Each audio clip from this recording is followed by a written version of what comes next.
పలువురు శాఖల్లో మార్పులు కూడా జరగనున్నట్లు ప్రచారం సాగుతుంది. కొత్తగా కేబినెట్లోకి 4 లేదా 5 చోటు దక్కే అవకాశం ఉంది. ఇవాళ ఢిల్లీకి ముఖ్యమంత్రి రేవంత్ రెడ్డి, డిప్యూటీ సీఎం భట్టి విక్రమార్క వెళ్తున్నారు. ఏఐసీసీ పెద్దలతో మంత్రాలు జరపబోతున్నారు. ఏడాది పాలన విజయోత్సవాలపై అధిష్టానానికి నివేదిక ఇవ్వబోతున్నారు. నెలాఖరులోపు మంత్రివర్గ విస్తరణ సంబంధించి జరగబోతున్నట్టుగా హస్తంలో చర్చ సాగుతోంది. ముఖ్యంగా మంత్రివర్గ విస్తరణ సంబంధించి అందరి ఫోకస్ పెట్టినట్టుగా తెలుస్తోంది. ఇక ముఖ్యమంత్రి ఇప్పటికే రాజస్థాన్లోని తమ బంధువుల పెళ్లికి కుటుంబ సమేతంగా వెళ్లారు.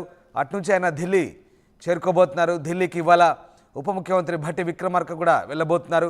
ఏఐసీసీ పెద్దలతో మంత్రాలు జరపబోతున్నట్టుగా తెలుస్తుంది. ప్రధానంగా ఏడాది పాలన విజయోత్సవాలపై అధిష్టానానికి నివేదిక ఇవ్వబోతున్నారు.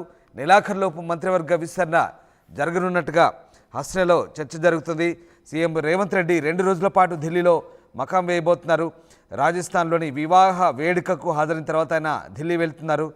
అక్కడి నుంచి కేబినెట్ విస్తరణపై హైకమాండ్తో చర్చించే అవకాశం ఉన్నట్టుగా గాంధీ భవన్ వర్గాలు చెప్తున్నాయి. ఇక సోమవారం నుంచి అసెంబ్లీ సమావేశాలు జరుగుతున్నాయి.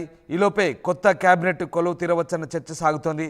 ఇప్పటికే కేబినెట్లో ఖాళీగా ఉన్న 6 మంత్రి పదవులు ఎవరికి దక్కనున్నాయో ఈ అంశాలపై పూర్తి క్లారిటీతో సీఎం రేవంత్ రెడ్డి ఈ దఫా ఢిల్లీ పర్యటనకు వెళ్తున్నారంటూ గాంధీ భవన్ వర్గాలైతే చెప్పాయి.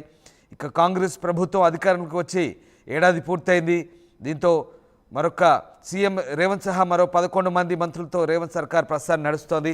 అసెంబ్లీలో సభ్యుల సంఖ్యను బట్టి కేబినెట్లో మరో 6 మంత్రి పదవులు ఇవ్వాల్సి ఉంది. కొత్త మంత్రివర్గం ఏర్పడినప్పుడే 2-3 నెలల్లో పూర్తిస్థాయి కేబినెట్ విస్తరణ ఉంటుందని అందరూ భావించారు. కానీ వెంటనే పార్లమెంట్ ఎన్నికలు రావడంతో మంత్రివర్గ విస్తరణకు బ్రేక్ పడింది. ఆ తర్వాత రకరకాల కారణాలతో మంత్రివర్గ విస్తరణ జరగలేదంటూ కాంగ్రెస్ వర్గాలు చెప్తున్నాయి. ఇక రేవంత్ రెడ్డి ఢిల్లీ పర్యటనకు వెళ్ళిన ప్రతిసారి కూడా కేబినెట్ విస్తరణ జరుగుతున్నట్టు వార్తలు వస్తున్న నేపథ్యంలో ప్రస్తుతం ఈసారి రేవంత్ టూర్ మాత్రం, ఎందుకంటే ఏడాది పాలన పూర్తయింది, ఇక పూర్తి స్థాయిలో పాలనపై దృష్టి పెట్టాలని రేవంత్ రెడ్డి భావిస్తున్నారు. మరోవైపు మంత్రివర్గ విస్తరణ సంబంధించి ఆశావాహుల నుంచి వస్తున్న ఒత్తిడి మేరకు మంత్రివర్గ విస్తరణ ఖచ్చితంగా జరగబోతున్నట్టు వార్తలు వస్తున్న నేపథ్యంలో మరి ఎవరిని మంత్రి పదవి వరించబోతుందనే చర్చ ఓవైపు సాగుతుంటే రేవంత్ క్యాబినెట్లోంచి ఒకరికి ఉద్వాసన పలికే అవకాశం ఉన్నట్టుగా కూడా వార్తలు వస్తున్నాయి.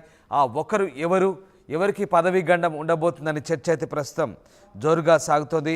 మొత్తం మీద ఈసారి మంత్రివర్గ విస్తరణ సంబంధించి అయితే ఆసక్తికర చర్చ అయితే సాగుతుంది.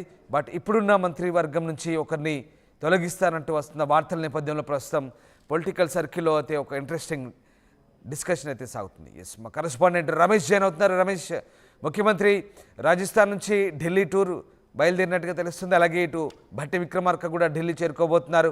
హైకమాండ్తో ఇద్దరు కూడా చర్చలు జరపబోతున్నట్టు తెలుస్తుంది. ముఖ్యంగా మంత్రివర్గ విస్తరణ సంబంధించి ఈ చర్చలు ఉండబోతున్నట్టుగా తెలుస్తుంది. At the same time Revanth cabinet నుంచి ఒకరికి ఉద్వాసన తప్పదు అనే వార్తలు వస్తున్నాయి. ఏం జరుగుతుంది? క్యాబినెట్ ఎక్స్పాన్షన్ సంబంధించి మీ దగ్గర అప్డేట్స్ ఏంటి?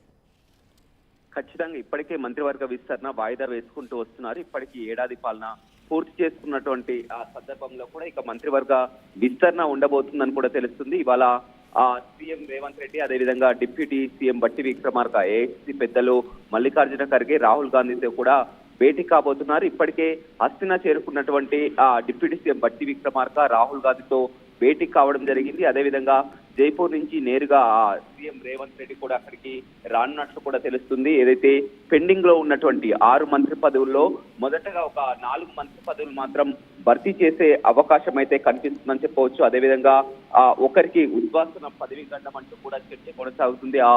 ఎవరు ఆ మంత్రి అనేది కూడా కాస్త సస్పెన్స్ గా మారింది. అదేవిధంగా కొంతమంది ఆ మంత్రుల శాఖల్లో కూడా మార్పు చేర్పులు కూడా జరుగుతున్నట్లు కూడా తెలుస్తుందని చెప్పవచ్చు.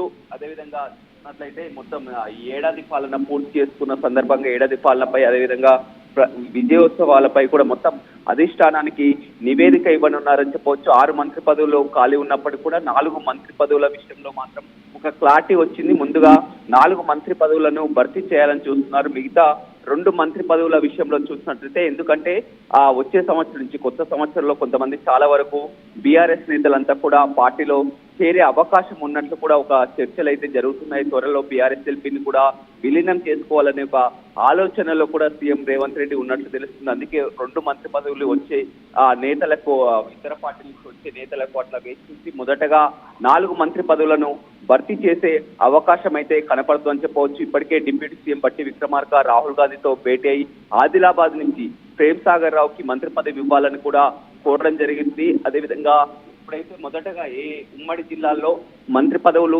లేనటువంటి జిల్లాలు ఏవైతే ఉన్నాయో ఆదిలాబాద్ కానీ, నిజామాబాద్ కానీ, రంగారెడ్డి కానీ మొదటగా ప్రాధాన్యం మంత్రి పదవి లేని జిల్లాలకు మంత్రి పదవులు ఇవ్వాలని ఒక సూచన అయితే కనిపిస్తుందని చెప్పవచ్చు. కానీ మొత్తం మీద ఇది రాజకీయాల్లో, తెలంగాణ రాజకీయాల్లో ఒక ఆసక్తి పరిణామం అయితే కనిపిస్తుంది. ఎందుకంటే ఒక మంత్రికి పదవి కంటే ముందు అదేవిధంగా మంత్రుల శాఖల్లో కూడా మార్పులు చోటు చేసుకోబోతున్నాయి. కాబట్టి ఆ మంత్రి పదవి ఇప్పుడున్నటువంటి పరిస్థితుల్లో ఎవరు